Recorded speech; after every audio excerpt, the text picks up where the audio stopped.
12:15, so I'm going to try to get started now. So I want to start with a little story. Actually, today is a 2-year anniversary of the story that I'm going to share. So the pictures popped up in my phone and I was like, all right, that's God's message. I'm going to share this story. So I'm sure you all know, well, some of you are local in Florida and some of you not, but the real estate since COVID hit has gone haywire, completely crazy. Very, very, very tough. I feel like Florida is getting sort of priced out of itself. And we, like I mentioned, we run Chabad at NSU. So we're a Chabad on campus here.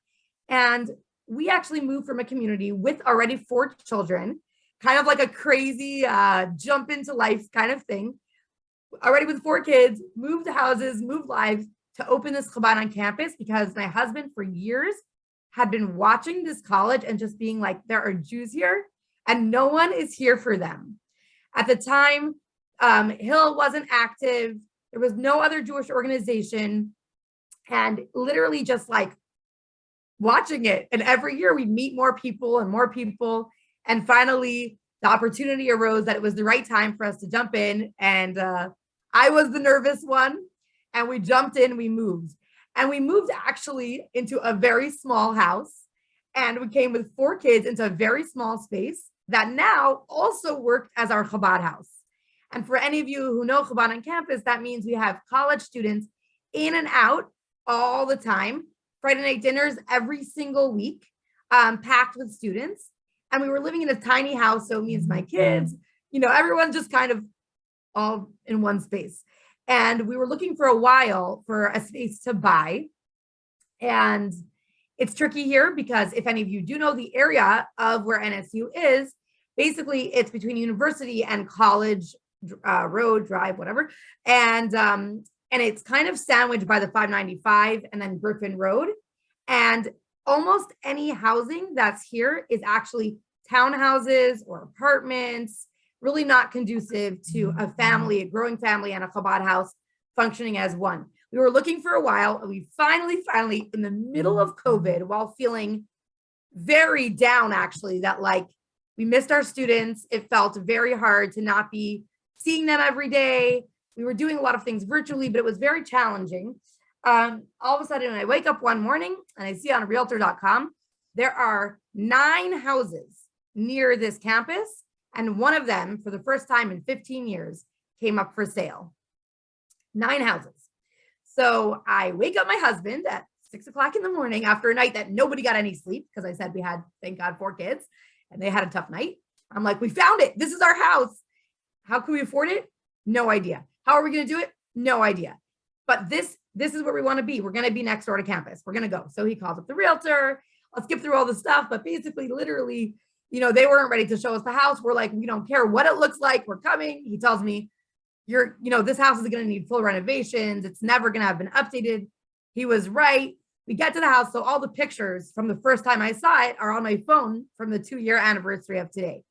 When we get there, the sweetest family owns this house, and their parents built it.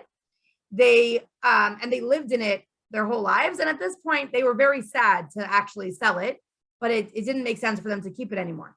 And the owner of the house, he keeps walking me around and showing me all the trees planted on the property. He shows me the palm tree that he got the seeds with his wife from Jamaica. And they brought it over and they planted the palm tree in the front of the house. It's a gorgeous, huge palm tree.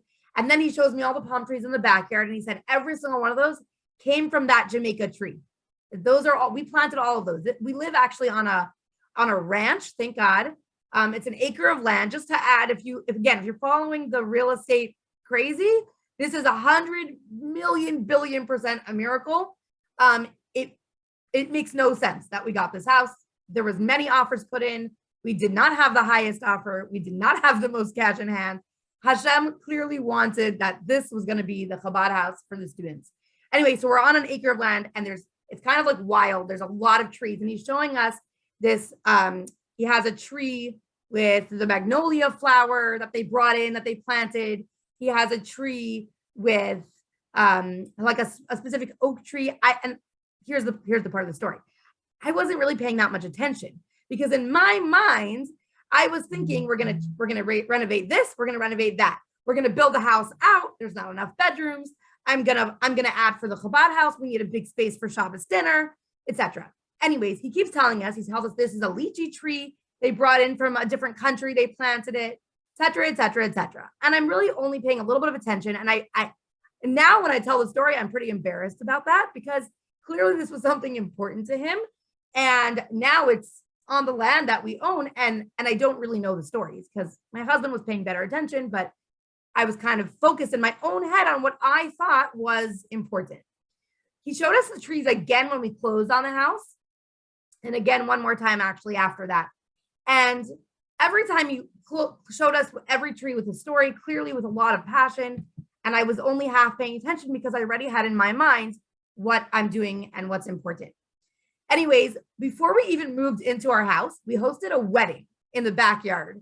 It was a couple that had met, a Jewish couple that had met on campus, and they had planned a wedding and COVID. So it got pushed off many times. They wanted an outdoorsy vibe. They really wanted their grandparents to be there, and their grandparents lived in Florida and they were in Colorado. I said, just do it here. Just do it at Chabad. They hadn't even moved in. It was the night before we moved in. So we hosted this gorgeous wedding the night before we moved in, like only crazy shluchim do. And everyone at the wedding is asking us for lychee fruit.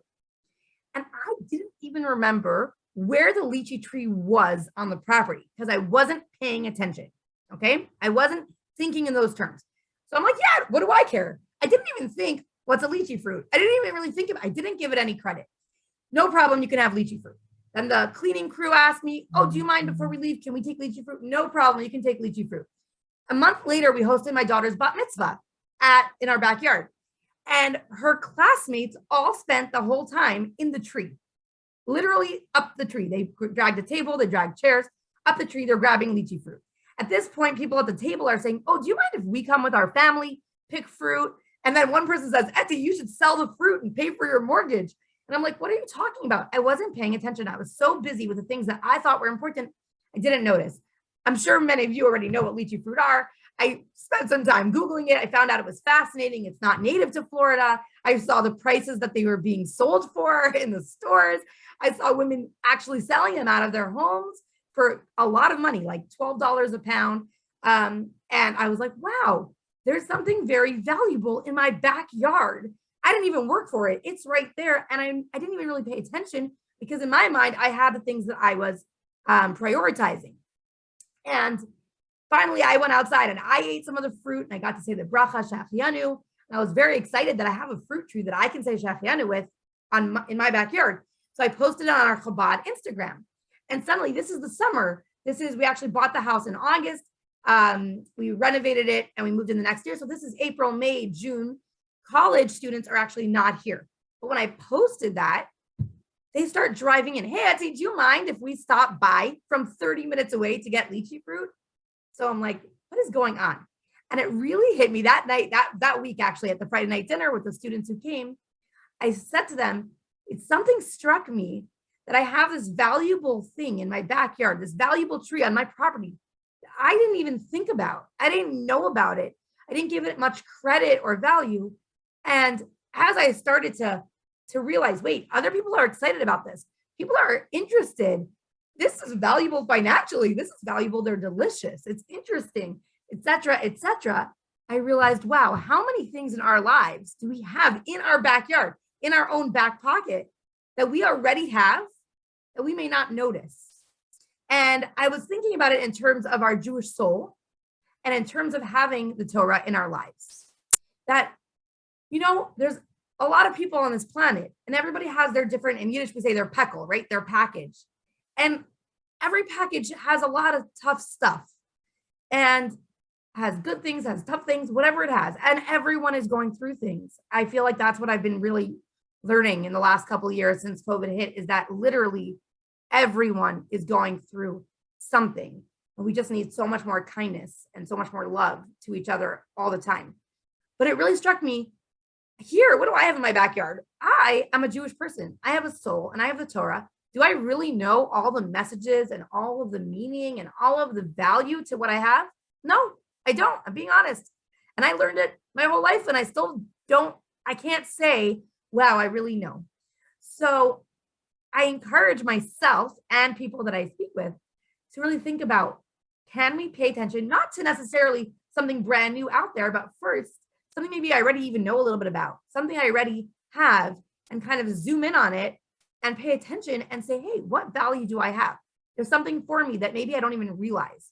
So I asked Rabbi Smith about kind of the topics that he wanted us to talk about. He threw out a lot of different really fascinating topics to me, and one struck my mind, which is, what is a Haftorah? Kind of random. What is a Haftorah? And the reason why I want to share this will come into the message all the way at the end. But I feel like we have something really valuable to learn, because a Haftorah is something that I consider like the tree in my backyard, something that people kind of know about. We do it, for bar mitzvahs. We do it every Shabbat. People listen. You can read it at home. You can, like a Haftarah, I feel like people know about the concept of Haftorahs, but how many of us have given it thought? What is it? Where did it even come from? Why is it that we read a portion of the prophets in Shul every Shabbat? Why? It's almost like this, if you follow what's actually happening, it's almost like this afterthought. We read the whole parsha. There's a lot of honor and excitement. We unroll the Torah. We say special prayers. Everyone's paying attention. And then you read this like smaller, separate piece out of a book, not out of a scroll, right? And it almost could feel like you just pass it by. I can tell you honestly, when I grew up, we were taught, sit in shul and listen to the Torah. The moment that the Torah reading was done, all of us ran out of shul and we were playing in the back. I mean, I was a kid, but we were playing in the back room, and that's when we got snacks and treats, and that's when we hung out. Never did I think, oh, what's this Haftorah? Haftorah was, get out of here. And then Haftarah was, oh, people have to learn this as they become bar mitzvah. Or I don't know, it didn't really carry so much interest for me. And I can't speak for everyone, but as a child. And I feel like it's a really fascinating topic. So I was actually asked 7 or 8 years ago to start teaching the weekly Haftorah to some women. And I said, before we teach the weekly one, I'm like, what are the lessons we learn? What's going on? We have to first know, what is the Haftorah? And in my search of that, I found out such powerful and fascinating things that I would love to share with you today. So are we still with me? Yes? Am I speaking too fast? Oh. Okay. Because I tend to get really excited. And so I have to like calm myself down. Okay. So I'm going to share a few theories that have come up in various sources. Some of them I'll mention, of where the Haftarah comes from. So there is one sourced theory from the tractate Gemara, from the tractate Megillah, that says that we actually read the Haftarah all the way since the Mishnaic times. That's one source. I'm gonna focus on one of them in a minute. There's another one that says that actually it's a socioeconomic thing, that as Jewish people started to get assimilated, and I'm talking about many years ago, not recent assimilation, but kind of have to go to work and spread out of your village or spread out of your little shtetl from many years ago. So what happened is that people had to go to work. They couldn't just sit and learn Torah all day, and things got tough financially. And so practically, as people had to go to work more and more, they actually had to cut down their morning prayers and their morning studies in order to be able to get enough work in to pay for their family. And so at the time, and this is actually written in a book called Shibbolei HaLeket, but basically that over time, it was actually literally like a socioeconomic process that led communities to sort of narrow down what they do in the morning to cover prayer and connection to God and to Torah for themselves, in order that they don't just run off to work. Do you want to say something, Susan? So I think you can unmute yourself, or let me see if I can unmute. Yes, I wanted to just mention, yeah. Haftorah is half of the Torah. Yeah. Yeah, it's very interesting. I mean, that's what you're bringing up. That's what you're saying, that it's just a very small part. And correct. Now it makes sense when this was done. Now it all fits. It's like a cut down, like, oh, Haftarah, Haftarah. And that's actually part of the play on words that this source brings up. Sort of like, okay, we're going to condense the ideas so that we can still learn, we can still mention things from all different parts of Torah. And the community didn't want the oral Torah to get passed to the side. So they specifically included not just pieces of the written Torah, but pieces of the oral Torah, so that it wouldn't get passed aside. And there's like a prayer that we say in the morning called Uva L'Tzion, which was actually instituted at that time, which is part from the prophets, to allow that in our daily work and our daily connection, we would have all these parts. Okay, that's another fascinating. I find socioeconomics very interesting and the development on the community. That's another idea. Another one is actually from Samson Raphael Hirsch, famous Rabbi Samson Raphael Hirsch, who suggested that we actually started doing the Haftarah, specifically sort of piggybacking off of what I just said, that some people were not valuing the oral Torah as part of Torah. And so communities instituted this specifically right by Torah reading to show a sort of allegiance of the written and the oral Torah. That's another idea. And I'm going to say and then now is the most common idea that we're actually going to focus in on. The most common one that's actually listed in the Code of Jewish Law, and it's brought up in the most sources, is actually so interesting because it relates to the Hanukkah story, which I think is fun because everybody knows the Hanukkah story to some degree. So the Hanukkah story takes place where there's a king Antiochus Epiphanes, and this is taking place in the year 168 BCE. And Antiochus Epiphanes, of the famous or infamous Hanukkah story, he was against Jewish people reading the Torah in public.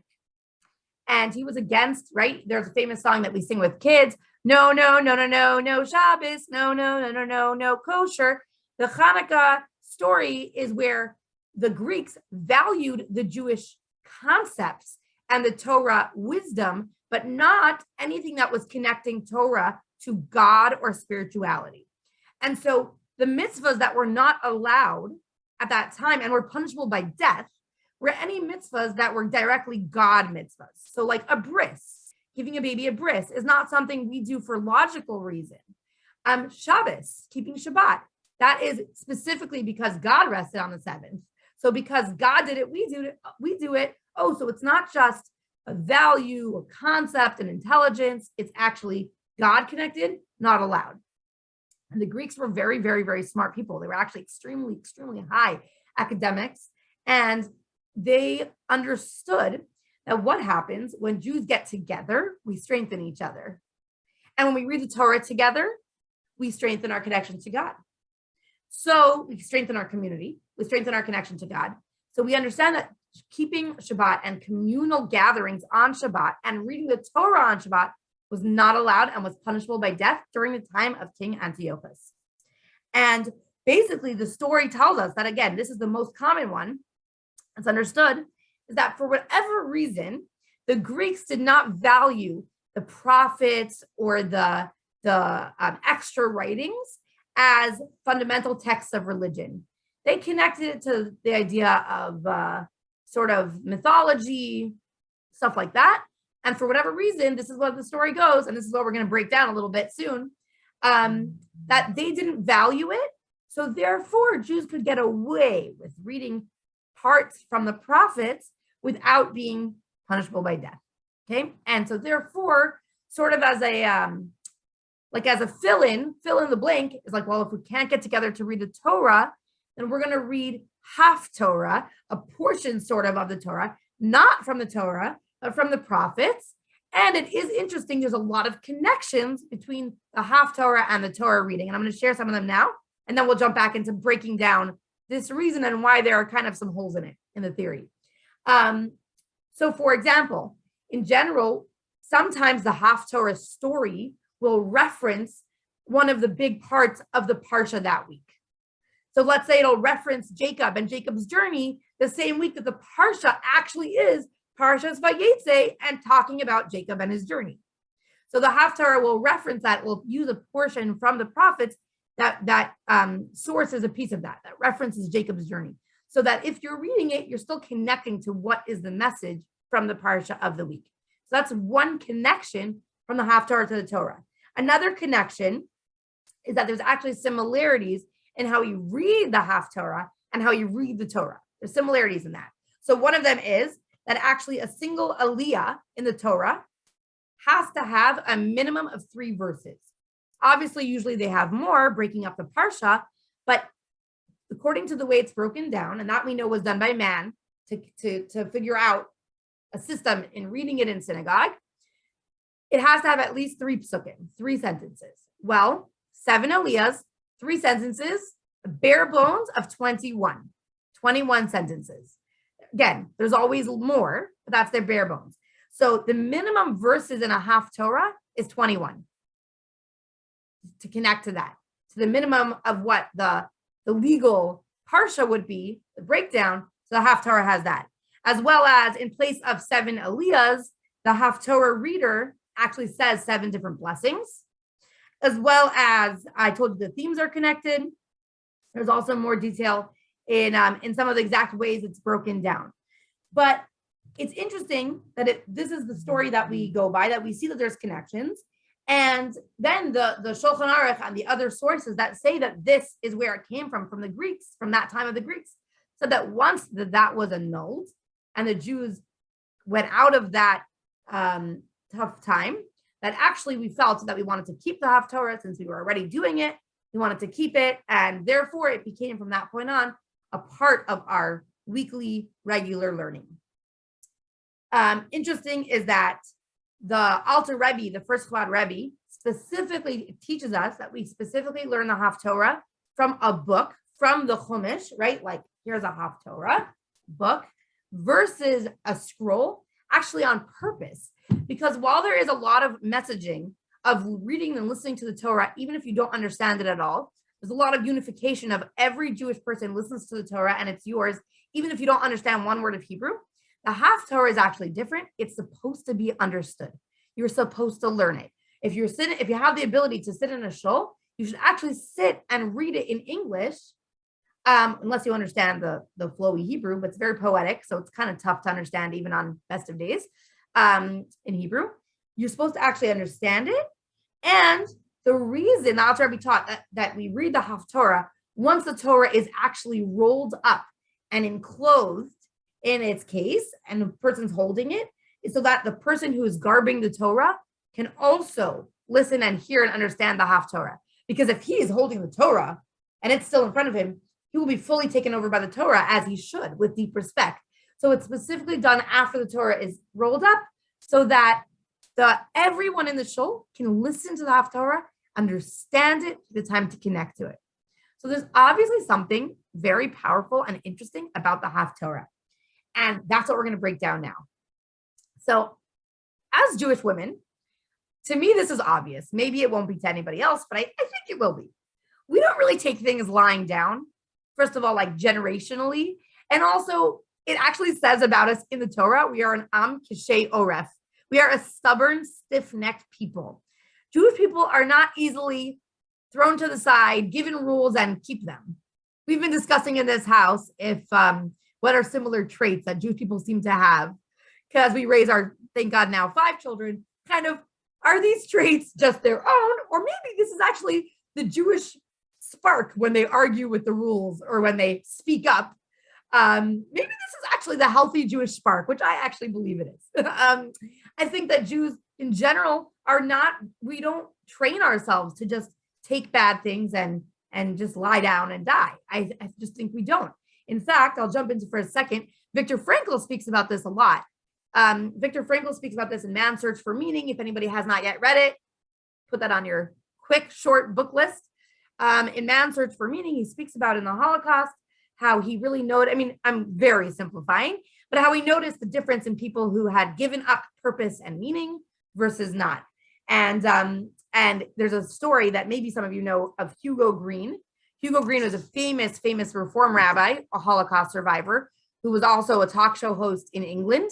And he actually shared a story that his son questioned. He shared a story that in the Holocaust, his father would gather scrap metal, fibers from uniform, butter, little tiny things of butter over time, and able to light the menorah. And when Hugo would share this story, or when he heard the story from his father, he was very angry. And he said to his father, this person who became a Reform rabbi, so obviously something about this story really affected him. He said to his father, how could you dare to take butter, which is calories, that could have given somebody life, and use it to light a menorah? That doesn't even sound Jewish, to steal from something that could be giving food. And his father said something that Hugo said affected him for the rest of his whole life. He said, son, if you have learned anything in Auschwitz, we learned that man can live days without food, but he cannot live without light, hope, and meaning. People need meaning literally to live. So we go to the story of the Haftorah. This is the Jewish story. We need meaning. We fight for our meaning, and we don't just take things lying down. And we are feisty people. So how does it make sense that the Greeks told us, don't do this, or we will kill you? And we said, okay, I'll just do something less or smaller. And I don't think that makes sense on the Jewish journey. And I also don't think it makes sense on the Greeks' journey. And I'll tell you why. If you learn the stories more than the 5-year-old Disney version of Hanukkah, it is nasty and it is messy. And the Greeks were passionate about getting rid of us. And they kind of almost like wrapped it in like a value of, oh, as long as you're not serving God, we're cool, you can live. But as soon as I get an inkling of serving God, we're going to murder you. No, that's like very low level. The story of the Dreidel, right? The famous Dreidel story is that if they found kids, little children learning Torah, they would kill all of them.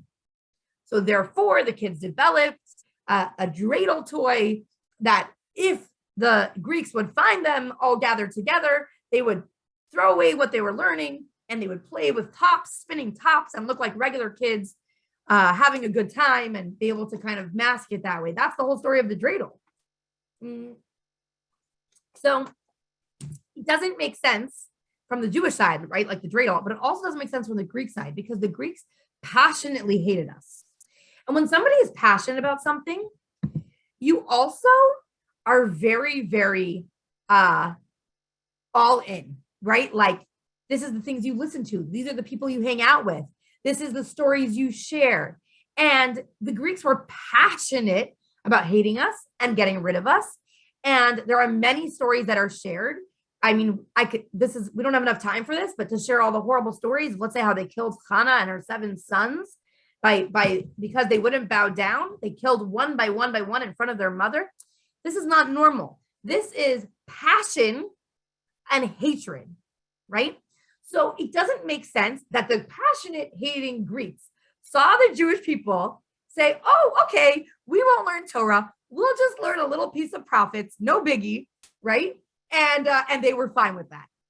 That doesn't make sense. Oh yeah, we see a bunch of you gathered and they're learning pieces of prophets. Plus, well, you could maybe make the case that the prophets, they didn't think were godly. They thought maybe it was just like mythology or whatever. That doesn't even make sense because the Torah stories could far faster be passed as just a story of a father and a son, Abraham and Isaac, than the prophets. The prophets is completely about messages from God, and it's very poetic. And at this point in my life, I have extensively learned them, and they're I could maybe argue that they're more spiritual and godly sounding. And they talk about Mashiach and Messiah all the time. And they talk about this I don't know, it's just constantly about God talking to the prophet, and the prophet talking to the people. And it doesn't make sense that the Greeks would be like, oh yeah, that's not God, so we're cool with it. There's too many holes in this story. So there's got to be something deeper in this same story, because this is the story mentioned by the Code of Jewish Law, right? So I'm not throwing it out. I'm saying there's got to be a deeper understanding of this time of history that makes sense with what we know about Greeks and about Jews and about our story and about that history timeline. and about what we see in the Haftorahs. It's got to make sense. And I think when we flesh it out, at least to me, it makes so much more sense. It kind of removes the questions. So what was going on? We have to kind of reimagine this for a moment. We can bring our brain into, instead of the practical space of the Greeks trying to kill us and us trying to run for our lives, into a godly world. Let's imagine, right, for a minute, that God is running the world. Let's try to think of it that way. So we have this time in history that there's this leader who hates us, and it's not accidental. And I'm not saying I understand it, because I don't, and I'm not a big fan of, I don't understand God's ways. I'm not going to pretend I do. If I had a chance, I would probably pick some beef with some of the choices God has done, but and I do at times, but I'm not explaining why God chose a bad leader for us, but he chose a leader that clearly put a lot of pressure on the Jewish people. Antiochus pressured us, and he put us in a tough space. And here's the thing about the Jewish people, and we learn this from various sources, but also just from opening our eyes and checking it out. There's a famous line that comes from the Parsha of Tetzaveh that says, Kasis la ma'ar, which means that when we're crushed, we light up. Chassidus and Kabbalah explains this to be the Jewish people. It was talking about the menorah and the olive, but the olive gets crushed, and from the olive gets oil, and that oil becomes the light of the menorah. But Kabbalah explains this, that this is actually the story of the Jews. When we are crushed, the best part of us comes out. We are fighters. When we are relaxed, sometimes we lose some of our identity. We lose some of our communal feeling. We lose some of our understanding of, hey, we're in this together. I have a God, those kind of things. We get comfortable. But the Jewish journey involves that when we get pressure, we get stronger and we shine. And again, I'm not saying if I like this story or if I feel like this is the right way. I would like some peace and comfort myself. I don't need any more crushing, but for whatever reason, that's the journey. And the Torah literally has this from the beginning of time. So it's like, this is the way we've been created. This is in our DNA. When we are put in pressured spaces, we shine. So here we have a situation. The Jewish people were getting a little complacent. Again, we're kind of viewing this now from a bit of a different perspective. We were getting complacent. We were living amongst the Greeks comfortably. I feel like kind of like America. It's easy to be comfortable. It's easy to be just Jewish enough. Send my child to Hebrew school. I show up to Shul Yom Kippur. I'm just Jewish enough. I can be comfortable. I can hang out. I can do whatever I want. And it's nice. And it's nice. And I like it. I like the comfort of America, you know? And I feel like that's kind of what it was. So we were getting comfortable with the Greeks. In fact, we even agreed with them on a lot of stuff. Again, they were very academic people. So are Jews. We're thinkers. We're deep thinkers. We like to flesh things out and argue out topics. So we had a lot in common. And we were getting comfortable as a people. And for whatever reason, Hashem says, I think the Jews need to kick it up a notch. Maybe they're forgetting a little bit of who they are. So he sends in a pressure point. Pressure point. The Greeks are going to start not loving us. And by the way, this story happens like a million times in our history. But here's where we have this. And he gets a little cusses, a little crushing, a little pressure. And what happens? The Jewish story is, and we don't give up the Torah. And we don't give up Shabbat. We figure out how to fight it. And that's where the Dreidel story is. Not, and therefore we never learn Torah again. It's, and therefore we figured out tricks of how to learn Torah and how to be Jewish and how to connect with the families and communities behind people's backs. We figured it out. We're not going to just let this. I feel like, when COVID hit, it was like very quick that we're going to have Zoom classes and Zoom community things, at least with the Chabad houses that I was working with. And it didn't replace the in-person, but it was like, we're not going to let you take this down. We're not going to let COVID now ruin everything. We have to stay connected. So we're going to figure it out. So we're going to do Shabbat dinners in boxes to go. And we're going to greet people in their cars from 6 feet away. And we tried to figure out how to see our students. So we did a car wash. They stayed in their car and my kids washed their cars. And that was really exciting. And that was a weird way, right? You're going to crush us. There's going to be a pressure. We're going to figure something else out. So that is what was going on. So the Jewish people get into the situation. We get crushed. We get some hard times. And we're not going to lay down and say, okay, Greeks, we're going to do the opposite. we're going to do the exact opposite. So we're going to still figure out how to learn Torah, but now Torah is not enough. You don't want me to do it. I'm going to do more. So I'm going to take the written Torah, which we already read as a community. I'm actually going to explain one more detail about that I didn't say yet. And I'm going to add to that more. Now I'm also going to do a piece of prophets, which is even more godly in a way. I'm going to do both. And that makes so much more sense to the Jewish story. And by the way, just another little piece that I meant to mention in the beginning, something about the Torah reading, and therefore the Haftarah reading follows, is that we read it 3 times in the week, right? Mondays, Thursdays, and Shabbat. And the reason for that is really fascinating.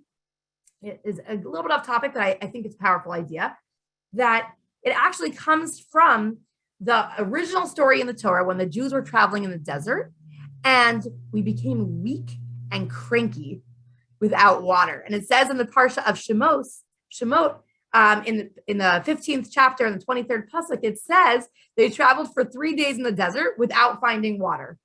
And then it says, the next pasuk, the people complained to Moshe, right? The Jewish people were getting crabby and cranky as we were traveling the desert and had 3 days with no water. So we got edgy and not in our best selves. And then it says that we believed in God and Moshe. What's going on? So actually, in prophets, in Isaiah, in Yeshaya, he also takes this idea of thirsty Jews, and it says, come, everyone who is thirsty, come to the water. And Yeshaya takes this idea. So we see this idea of thirsty and water 2 different times. One time where references just thirst in the prophets, and one time about 3 days. And Bava Kama, which is Gemara, and the Mishnah takes it all together and says, why were the Jews cranky and tired? We had 3 days of no water because we were exhausted of 3 days without what is water? Water is the source of life. Water is Torah. When Jews go 3 days without learning some sort of Torah, we start to feel thirsty. And thirsty people are not happy people. And we don't thrive. At that point, we start to be our not happy selves. I tell you, in Florida, it is so hot. When my kids come home from being out of school yesterday, I brought them home. They had school and then they had an hour of sports. And everyone was losing it. My husband was out of town. My kids are 5, thank God, very high energy Jewish kids. And they were all losing it. And I just took a breath and I handed all of them frozen Luigi's. I didn't have to parent at all. As soon as they brought their thirst and their heat down, everybody was happy. This is the first spoon of the ice, right? We don't do well when we're thirsty and when we're hot and we're crabby. The Torah and all the explanations come together to tell us Jewish people cannot live well without Torah. And if we go 3 days without it, we get crabby. We don't do so good. It's like a part of our soul life starts to feel weaker. And if somebody is good at exercising and you go a couple of days without exercising, you start to feel not good. It's kind of the same thing. Or you don't eat good food for a couple of days in a row. I don't know. I'm speaking for myself. These are my issues. I'll get so excited about life. I'll forget to exercise or I'll forget to eat or drink. And then I'll feel really off and then I'll get moody. So that's what the Jewish literature tells us. Jews are about Torah. So Torah and Haftorah, we read them connected. We don't go too many days without connecting to our source. So here, going back to we also, by the way, read it as a community if we can. If we can't, we read it by ourselves. We read it as a community to remember Mount Sinai, the Sinai event. There's a lot of details there. But going back to the Greek story, because I know I only have 12 minutes left, although I feel like I would love to unmute and hang out forever. This is so fun. I love seeing all your faces and I would love to see more faces. I know everyone, it's hard to be on the screen with Zoom, I know. We're going to go back into the story again as a Jewish story and say, okay, so the Jews knew we can't go 3 days without Torah. We can't do this. If there is something coming against us, we're going to have to up it. We're going to up our Torah connection. We're going to up our learning. We're going to up our connecting to God, and we're going to up our connections with community. And then a miracle happens for whatever reason. And again, if we're going to imagine this is a godly thing, then it seems like God orchestrated this part too. The Greeks did not seem to get affected by the Haftorah. In other words, historically, from any of the history that we see, we don't see an added ruling or an added hatred against the Haftorah from this time, even though this is a story. So Torah tells us, and the explanations on this all come together to tell us that because the Jews responded stronger, more unified, learning more, adding more, that changed the spiritual powers. God wanted to see us get stronger, fight back. And that actually strengthened the Jewish people. And therefore, the Greeks did not additionally kill us from this ruling. They did not additionally add fuel to their fire. It actually weakened them. And we see that as, in general, as Jews get stronger, our enemies get weaker. And I see this, by the way, on a daily basis. I have students on college campus. They'll tell me, I was so nervous to wear my kippah or to wear my Magen David, my star. And so I put it under my shirt. And then they'll tell me, you know what? At some point, something shifted for me and I started wearing my star out of my shirt. And I noticed that my friends stopped making Jew comments. It's interesting. And we talk about this a lot because really this is a story that many of our college students go through where they get to campus and this is their first time being Jewish on their own. And they have to sort of decide, how Jewish do I want to be? Do I want to put the mezuzah up or do I want to lay low? Do I want to wear the star out or do I want to wear the star in? And a lot of them spend the first few months flailing at it and really not sure what to do. And a lot of them experience microaggressions, small comments. Thank God this campus has not experienced outright big anti-Semitism. And when there's been a little things, we've been able to nip it in the bud. Hopefully that will continue. But they do experience little comments, little aggressions. And then they find that when they get stronger about their Jewish identity, people stop making stupid comments. People start respecting, oh, you're going to Shabbat dinner. Okay, because that's what Jews do. All right. They don't make the same comments when the Jewish person stands strong. And so that's what actually happened during the times of the Greeks. As we replied with strength, the other people quieted down. The enemies and the people who hated us lost a little bit of their fire. Now, it's so interesting that happened. And then it's also so interesting of what does that teach us about ourselves? And what does that teach us about our life? I think it's really a powerful idea that when the Jewish people did not lose heart because of the decree, did not get taken down, when they said, you know what, I'm going to add, not detract. I'm going to fight more. I'm going to be stronger. They succeeded in nullifying the decrees. That this is a spiritual reality. Things got, the result was not logical. It was an illogical response. And similarly, when we stand strong, that's what happens in our lives. When we stand strong with Jewish pride, we can actually help the world to respond differently and to feel differently. We can't always fight fire with fire. Sometimes we fight fire with water, right? When we're calm and when we're respectful. Sometimes that is actually what makes the biggest difference. And one more thing that I want to sort of plan out, to sort of take out from this, because I think it's just another like interesting detail, is that here we have a situation where things were looking very dark, and then they got brighter. And we know that eventually the Jews won that war. And then we have the story of Hanukkah, which spreads light over the whole world till today. So that actually takes us to, I like to think of like one little detail that I'll remember this later, right? So either maybe you'll remember this when you're reading the Haftorah, whether it's in shul or by yourself, or maybe you'll remember this tonight. And I'll tell you why tonight. Because this concept, this Jewish lesson is actually also connected to the spiritual reason that we learn of why does the night start the day in Jewish time? Why does Shabbat start Friday night? Why, what's today? I don't even know what today is. Wednesday? When it gets dark tonight, is that already Thursday? It doesn't really make so much sense. Why?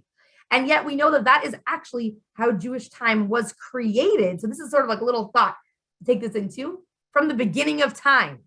Bereshis, the first parsha, Bereshis bara Elokim, God created the world. This is how he created it, right? He created it. The day started, that the next Jewish day starts right at night. It says, Vayhi Erev, Vayhi Boker, Yom Echad. And it was evening and it was morning, day one. And it was evening first. And when God did that, he actually was creating not just the day. He was not just inspiring us that things get better, that the light comes after the dark. He was creating the nature of dark and light.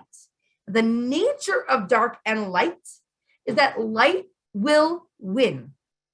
That it is dark and then it is light.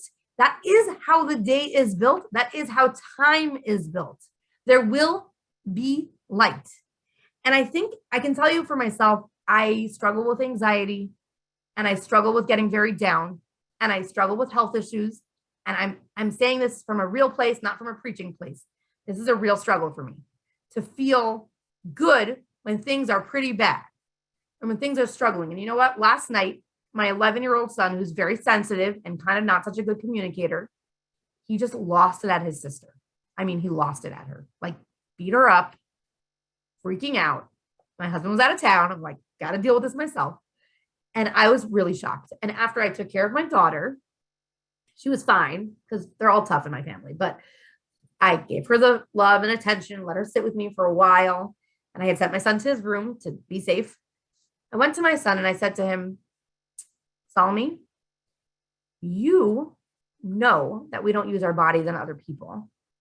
And you know how to behave. So you must be feeling really bad inside right now. If something led you to act like that, something must be going on inside your body. And you probably feel really bad about yourself right now. And he said, yeah. And I said, come on, what's going on? He said, well, she wouldn't show me the phone. And I said, nah, Zalmi, that's not it. That's not it. That happens all the time, that she won't show you something you want to see.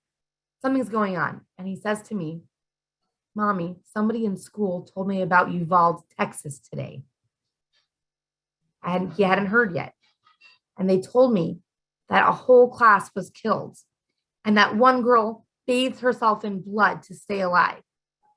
And he's telling me this and he's telling me this. And I'm like, I'm crying. I'm trying to keep it cool. And I realized, number one, I was pretty proud of myself that I didn't scream at him and just get him in trouble, that I took the time to say, what's going on? Because you know why? He's a soul. He's a spark. He is light. If he's acting out, something's going on. And then I had to process this with him. And it's so dark. It's so dark. I can't think of anything nice to say. It's so dark. And I had to talk to him about the security in his school and why it's safe in his school and how we have a lot of security methods. And then I had to send him off to school this morning, knowing that this is going on in the back of his mind. And he's a very sensitive, introverted kid who's going to hold it in. He's not going to tell his teachers. He's not going to tell anybody in school. And it's just going to be inside of him. And that's dark. And that's really hard. I don't have any answers for that. I don't. And I don't know why we live in a world where that should ever happen. But I do know that things do get better. And that, thank God, we believe that there's more than just the physical body. And there's more than just the physical time. And there is more going on than just the physical drags and the limitations.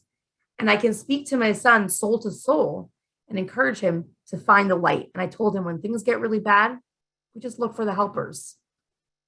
And we try to be one of the helpers. We don't know why there is dark, but we can help create and be the light. And that's it. That's the way that God created the world.